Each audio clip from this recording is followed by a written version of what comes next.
Hey y'all, I'm Chris and this is It Worth It, y'all? And today we are at Greg's house and we are going to make a really good dinner that is kind of like a dump and go, so stick around.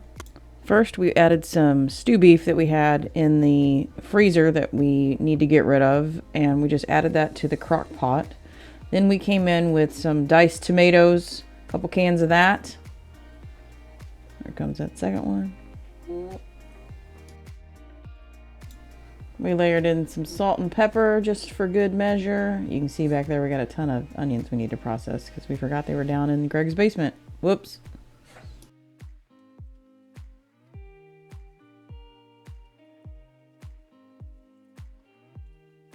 Our favorite ingredient in the world, garlic.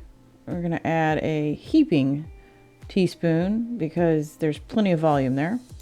Sauteing these onions until they're translucent, and then those guys are going in next. Man, it smells good in here.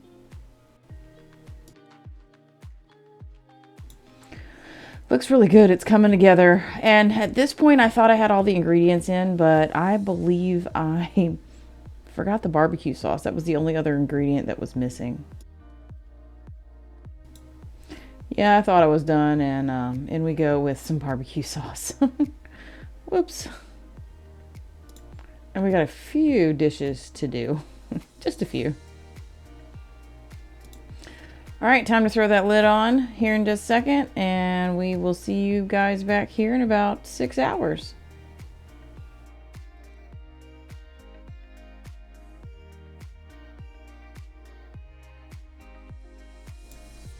This dinner was absolutely fantastic. It turned out so good, and we have eaten it for leftovers a couple days, and we were not disappointed in how quick this recipe came together. So, link in description on how to put this together.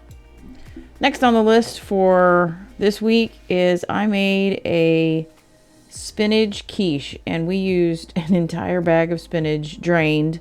In the bowl is eggs and heavy whipping cream. That's all that's in there.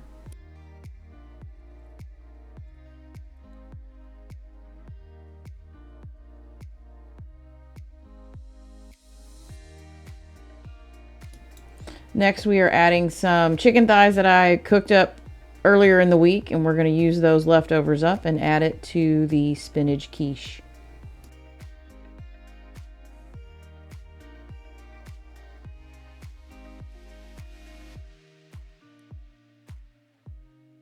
Chucking in some salami at the last minute.